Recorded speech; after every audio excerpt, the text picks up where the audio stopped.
உங்க வீட்ல நடக்கக்கூடிய சுப விசேஷங்களான திருமணம், வளகாப்பு, காதுகுத்து, பர்த்டே ஃபங்க்ஷன்னு எல்லா ஃபங்க்ஷன்ஸ்க்கும் ஃபோட்டோகிராஃபி, வீடியோகிராஃபி, கேண்டிட் மொமெண்ட்ஸை நாங்க கேப்சர் பண்ணி தரோம். நம்ம கிட்ட லேட்டஸ்ட் எக்யூப்மெண்ட்ஸ், எக்ஸ்பீரியன்ஸ்டு கேமராமேன்னு ப்ரொஃபஷனலா பண்ணி கொடுத்துட்டு இருக்கோம். அதுவும் குறைஞ்ச செலவுல நிறைஞ்ச தரத்துல. உங்க வீட்டு விசேஷங்களுக்கு ஃபோட்டோகிராஃபி, வீடியோகிராஃபி தேவைப்பட்டுச்சுன்னா யோசிக்காம இந்த நம்பருக்கு கால் பண்ணுங்க.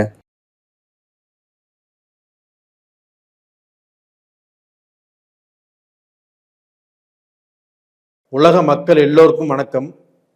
சுபிக்ஷா டிவி வாயிலாக ஜி கோபால் பேசுகிறேன். இன்னைக்கு நான் பேசக்கூடிய தலைப்பு என்ன அப்படின்னா, இந்த 2025 4 கிரகங்களுடைய பயிற்சி. ஃபஸ்ட்டு சனி பயிற்சி, அதுக்கப்புறம் குரு பயிற்சி, அதுக்கப்புறம் ராகு கேது பயிற்சி. இந்த 4 பயிற்சி நடக்குது இல்லைங்களா? இந்த 4 பயிற்சியும் சேர்ந்து பலனை கொடுத்தால் அந்த பலன் எப்படி இருக்கும், அதை பற்றி தான் ரொம்ப டீப்பாக ஆராய்ச்சி பண்ணி இந்த வீடியோவை உங்களுக்கோசரம் நம்ம சொல்கிறோம். இது ஒரு ரொம்ப முக்கியமான வீடியோ. இந்த வீடியோவில் நான் சொல்லக்கூடிய கருத்துக்கள் கண்டிப்பாக உங்களுடைய வாழ்க்கையில் ஏதாவது ஒரு விஷயத்துக்கு கண்டிப்பாக இது தேவைப்படும். அதனால் ஸ்கிப் பண்ணாமல் பாருங்கள். இப்போ நம்ம சொல்லக்கூடியது மேச ராசி. இந்த மேச ராசிக்கு சனி பகவான் பெயர்ச்சி இருக்கிறாங்க. 11ஆம் இடத்தில் இருந்த சனி பகவான் பெயர்ச்சியாகி 12ஆம் இடத்துக்கு மீனத்துக்கு மார்ச் 29 வந்துட்டாங்க. இது 7.5 சனியாக இப்போ மேசராசிக்காரங்களுக்கு உருவெடுத்திருக்குது அந்த சனி பகவான். அப்ப இந்த சனி பகவானால் நம்மளுக்கு ஏதாவது பிரச்சனையா? கண்டிப்பாக. இப்போ 7.5 சனினா நம்மளுக்கு கொஞ்சம் பிரச்சனை தானே.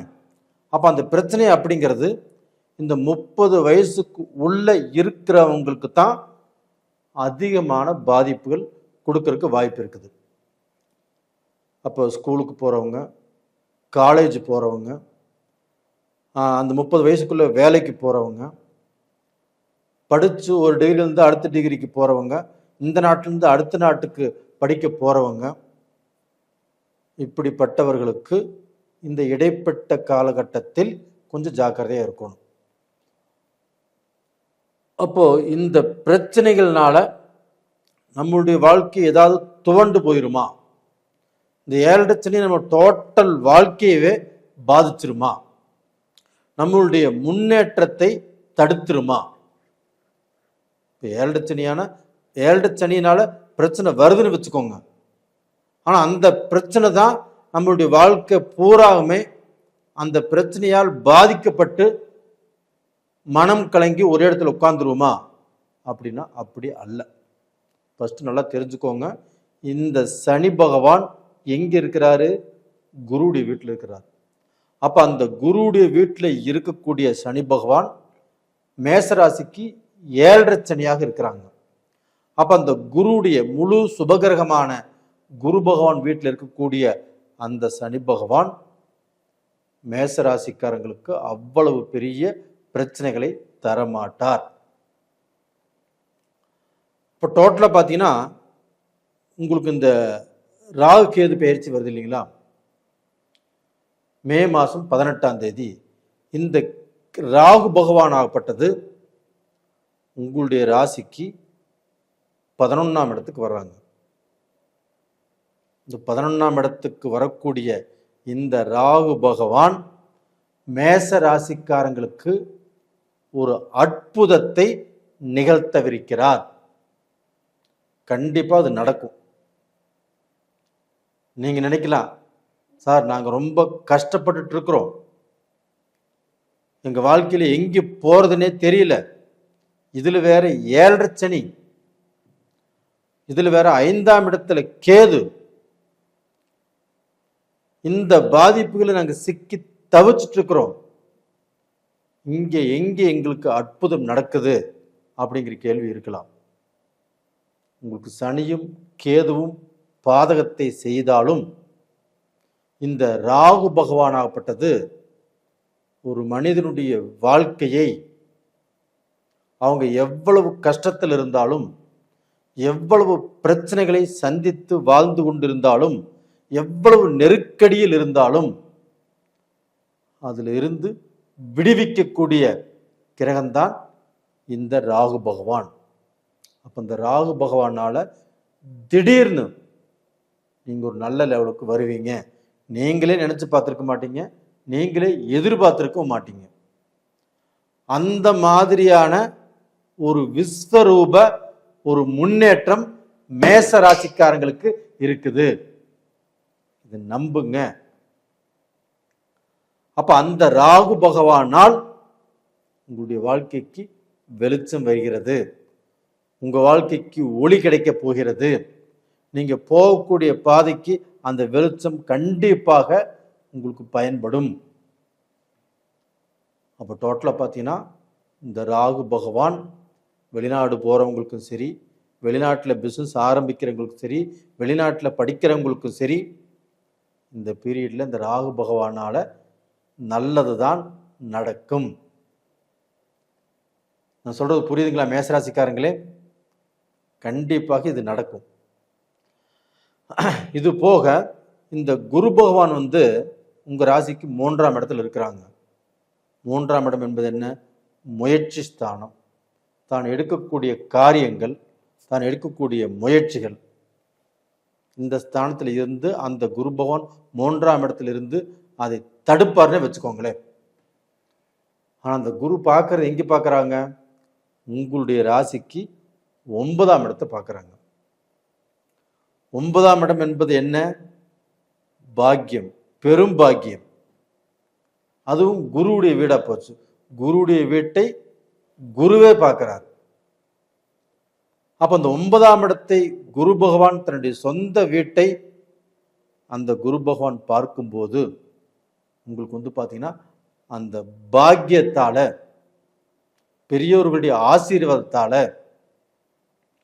உங்களை சுற்றி உள்ளவங்களுடைய அவங்களுடைய எதிர்ப்புகளோ, அவங்களுடைய துரோகமோ, அவங்க நீங்க முன்னுக்கு வரக்கூடாது, நீங்க நல்லா இருக்கக்கூடாது அப்படின்னு நினைச்சாலும் எதுவுமே உங்களுக்கு நடக்காது.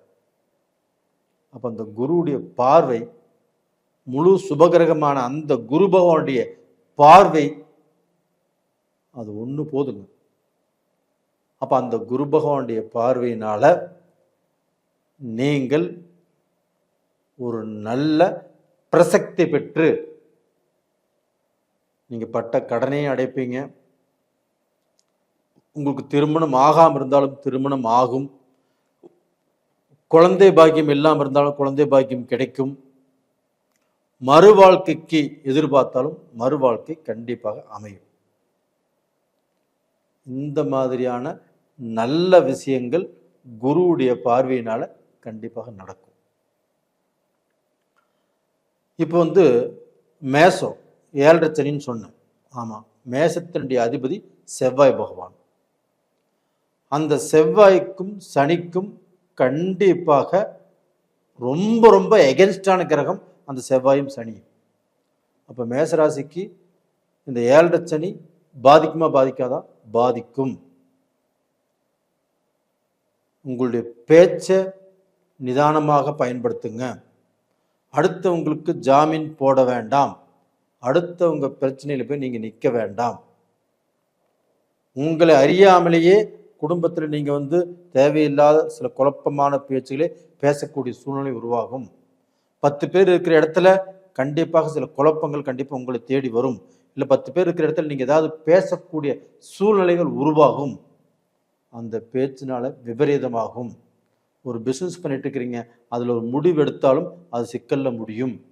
அப்போ இந்த பீரியட்ல இந்த செவ்வாயும் சனியும் ரொம்ப எகென்ஸ்டா இருக்கிறதுனால நீங்களும் கொஞ்சம் பார்த்து நிதானமாக நடந்துக்கோங்க.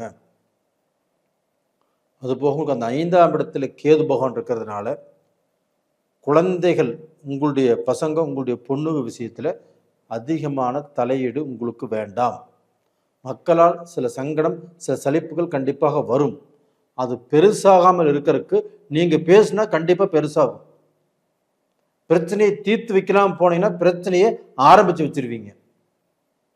அதனால் தயவு செய்து நீங்கள் இருக்கக்கூடிய இடம் தெரியாமல் அமைதியாக இருங்க.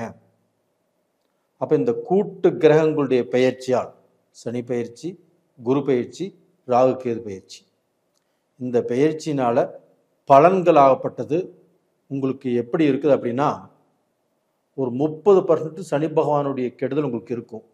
மீதி 70% ஆகப்பட்டது இந்த குருவும் இந்த ராகுவும் இந்த கேதுவினால கண்டிப்பாக நல்லது நடக்கக்கூடிய வாய்ப்புகள் உங்களுக்கு நிறைஞ்சிருக்குது. அதனால் இந்த பீரியடில் நீங்கள் அம்பாளை கும்பிடுங்க. வெள்ளிக்கிழமை நாளில் அபிராமி அந்த அம்பாளை கும்பிட்டு வாங்க. அது போக பிள்ளையார் பெட்டி விநாயகர் கோயிலுக்கு போய் அபிஷேகம் பண்ணிட்டு திண்ணீரும் குங்குமமும் வாங்கி கொடுத்து பூஜையில் வச்சு அதை வாங்கிட்டு வாங்க. அதை வாங்கிட்டு நெத்தியில் வச்சுட்டு வாங்க. உங்களுடைய கஷ்டங்கள் எல்லாமே தீரும். இந்த பீரியடில் கண்டிப்பாக நீங்கள் பிள்ளையார் பெட்டி போயே ஆகணும். அப்படி போனால் நல்லது. நேயர்களே, இந்த பதிவு பிடிச்சிருக்குன்னு நினைக்கிறேன். பிடிச்சிருந்தா உங்கள் நண்பர்கள், உங்களுடைய சொந்த பந்தம் யாராவது மேசராசியாக இருந்தால் அனுப்புங்க. அதுபோக நிறைய பேர் என்கிட்ட ஜாதகத்தை அனுப்புகிறீங்க.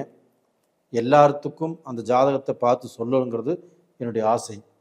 இப்போ நான் ஏதாவது ஒரு ஸ்டாப் போட்டு பலன் சொல்லுங்கன்னு சொன்னால் அது நல்லா இருக்காது.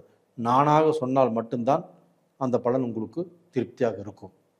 அதனால் என்கிட்ட ஜாதகம் பார்க்கணுன்னா கொஞ்சம் டைம் ஆகும். ஒரு 15 நாளைக்கு மேலாகும். அந்த பொறுமை இருக்கிறவங்க கண்டிப்பாக பாருங்கள். ரொம்ப அவசரமாக ஒரு விஷயத்தை பார்த்தே ஆகணும் அப்படின்னா உங்களுடைய குடும்ப ஜோசியர், உங்களுக்கு தெரிஞ்சவங்க யாராக இருந்தால் பார்த்துக்கோங்க. உங்களிடமிருந்து விடைபெறுவது உங்களின் ஜி கோபால். நன்றி, வணக்கம்.